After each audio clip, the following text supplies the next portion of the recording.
Yo, assalamualaikum warahmatullahi wabarakatuh. Balik lagi di podcast ala-ala, ya.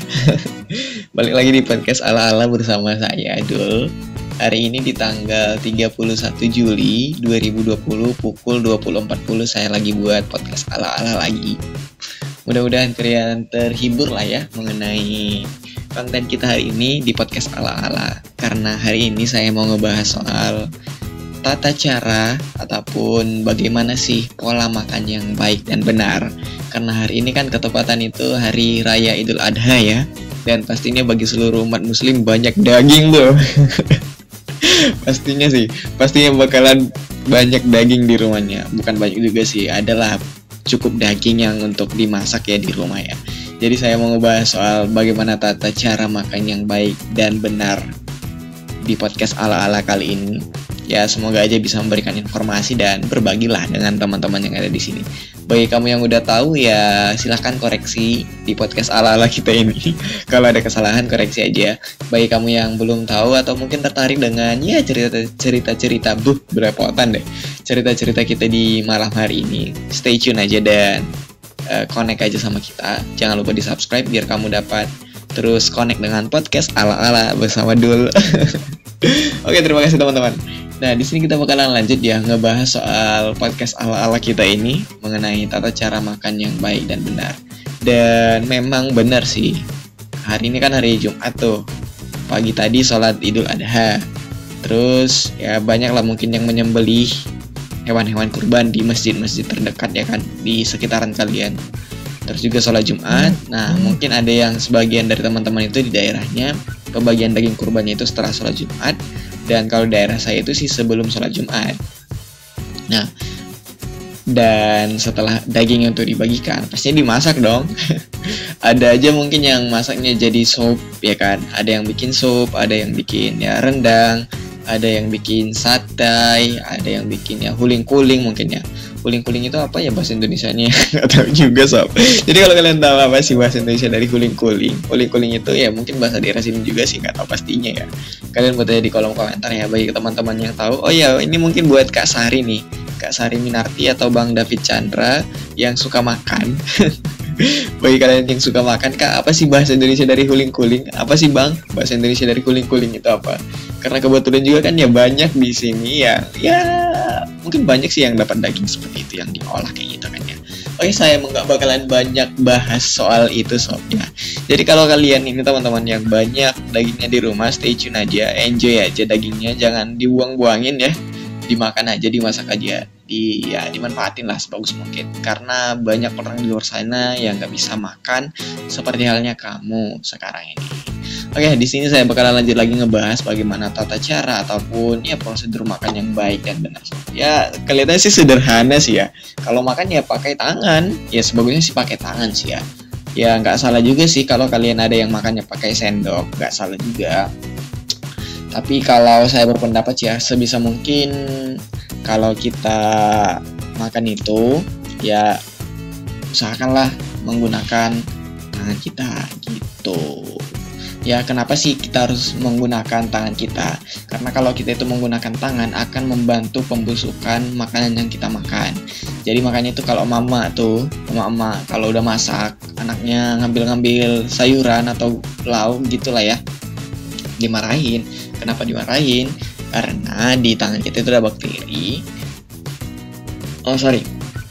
Karena di tangan kita itu ada bakteri yang membantu untuk pembusukan bahan makanan. Nama bakterinya apa itu ya? Apa sih namanya? Lupa juga aku. Ntar dicek dulu di internet ada nggak ya bakteri apa sih nggak nemu juga aku ini. Oke udah itu jadi PR gue aja lah ya sob ya. Jadi PR saya aja mungkin itu.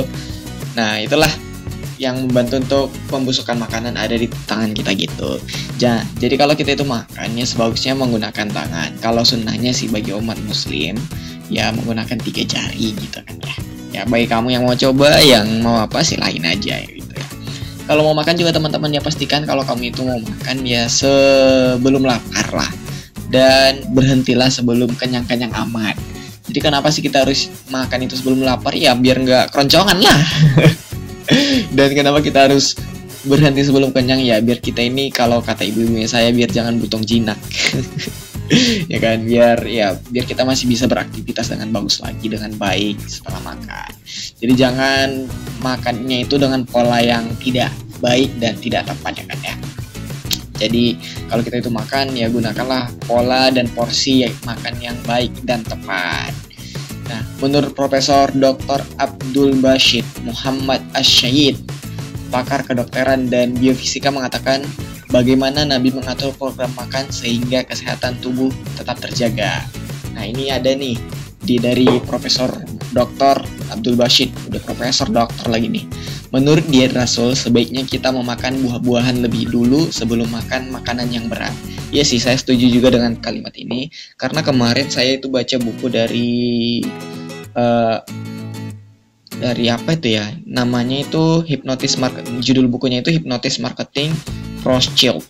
Rothschild itu salah satu suku ataupun ras lah ya, sepertinya di Israel, yang memang orang-orangnya sangat pintar kayak gitu.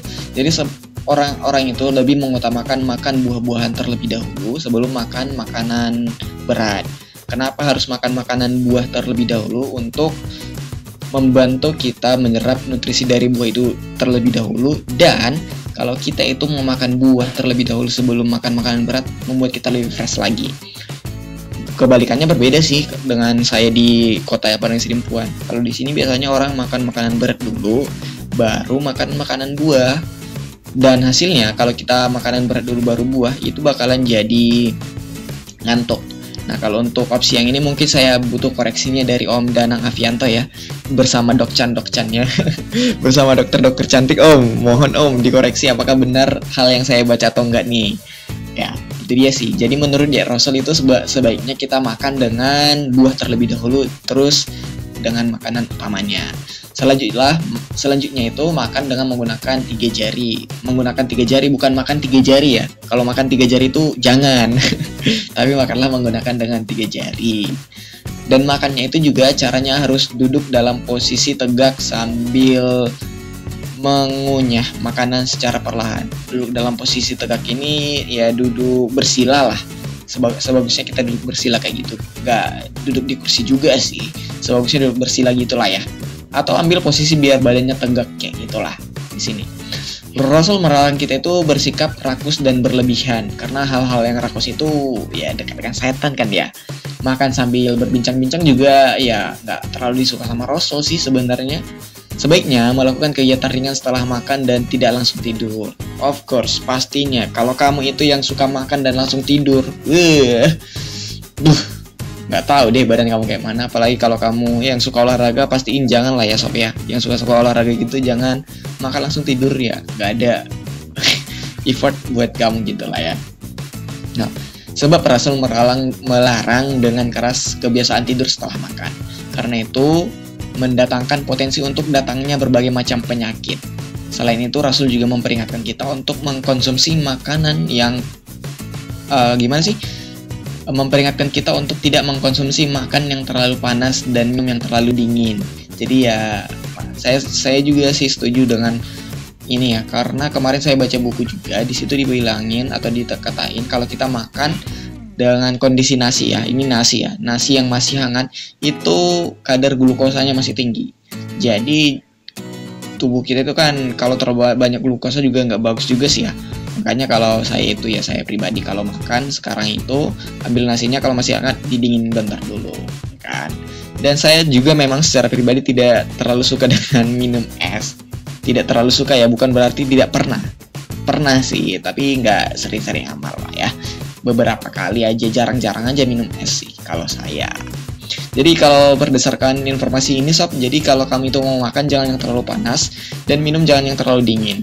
Bukan berarti nggak boleh yang di kulkas mungkin ya. Pokoknya ya kamu tahu lah ya mengkondisikannya. Kemudian Rasul juga menyarankan kita itu untuk minum dengan cara 3 kali tegukan. Kemudian bernapas. Jangan blok kayak gitu. Ya udah. Klek 3 ya udah. Nafas dulu. Jangan klek. Diteguk sampai habis. Saya sih lupa juga sih kadang hal kayak ini. Kadang juga ya kalau main sepeda ambil dari tempat minumnya gitu kan ya, terus tuangin ke mulut, kluk kluk kluk kluk kluk. Udah gitu aja. Ya saya juga memang nggak sempurna sih ya, tapi ya ini ilmunya, jadi saya tahu sebagusnya kita itu dengan 3 kali tegukan gitu, kemudian bernafas, dan demikian seterusnya. Terakhir untuk cuci tangan, dan jangan lupa juga untuk cuci tangan sebelum dan setelah makan, terus membacakan alhamdulillah. Sebelum makan ya baca basmalah pastinya. Ada satu wisdom nih yang saya dapat mengenai makan ini, ya wisdomnya itu kurang lebih seperti ini: you are what you eat. Jadi kita ini sebenarnya pertunjukan dari kita ini adalah apa yang kita makan, kayak gitu. Apa yang kita makan menentukan keadaan jasmani diri kita masing-masing. Nah, untuk proporsinya nih di tubuh kita, idealnya itu kan tubuh kita ini harus dibagi 3 nih. Idealnya harus dibagi 3. Dibagi 3 ruang untuk apa yang kita konsumsi. 1/3 itu untuk makanan, 1/3-nya lagi untuk air, dan 1/3-nya lagi untuk udara. Biar kita seimbang aja gitu. Dan ya biar lebih enak aja. Jadi udah ada air, udara, yang tinggal itu hanya api dan tanah. Nggak juga lah ya, nggak kayak gitu juga. Nah itu dia sih kalau soal makanan hari ini kan ya. Jadi itu dia kalau berdasarkan Rasul, pola yang bagus itu seperti untuk makanan, seperti untuk air, dan seperti untuk udara. Jadi kalau kamu hari ini gimana sih makannya sih? Udah makan apa aja hari ini? Makan sopnya gimana? Makan rendangnya gimana? Makan satenya gimana? Diapain aja itu daging. Oke ya teman-teman, ya mungkin segitu aja untuk podcast ala-ala kayak kita hari ini. Podcast ala-ala yang gak tahu gimana. Pokoknya ya enjoy aja lah dengan cerita-cerita kita hari ini ya. Jadi kalau hari ini kamu itu buat dagingnya jadi apa aja, buat aja di kolom komentar ya. Dagingnya itu kamu olah jadi apa aja gitu. Kalau kamu buat sate ya buat di kolom komentar. Terserah kamu buat apa, buat di kolom komentar. Nanti yang like-nya paling banyak kita bakalan mintain dia buatin satu tema biar kita bahas. Gitu dia sih yang bisa kita buat hari ini. Jadi buat kamu yang nanti respon paling banyak di komentarnya, akan saya hubungin dan kita mintain buat satu tema untuk kita bahas di podcast ala-ala bersama Dul ya. Oke, terima kasih teman-teman udah dengerin cerita kita hari ini di podcast ala-ala. Sampai jumpa di video-video berikutnya. Semoga kalian terhibur dan semakin banyak rezeki dan sehat-sehat aja ya pastinya. Terima kasih sudah mendengarkan kita hari ini di podcast ala-ala. Jangan lupa untuk tekan tombol subscribe-nya, dan itu akan membantu kamu untuk mendapatkan informasi ataupun cerita-cerita kita berikutnya di kanal YouTube ini. Share juga kepada teman-teman kamu biar kita semakin ramai. Untuk kamu yang ingin gabung cerita-cerita bareng saya, silahkan aja download Discord ataupun gabung ke Discord-nya aja saya langsung. Linknya ada di deskripsi. Jadi enjoy. Nanti kalau kamu enjoy ya gabung di Discord-nya saya aja. Oke, terima kasih. Sampai jumpa di Discord. Di Discord lah. Sampai jumpa di Discord bareng saya. Dan terima kasih udah nonton di podcast ala-ala. Bukan nonton sih, tapi ngedengerin di podcast ala-ala. Sampai jumpa di Discord. Iya sih. Sampai jumpa di Discord dan sampai jumpa di podcast ala-ala berikutnya. Terima kasih. Assalamualaikum.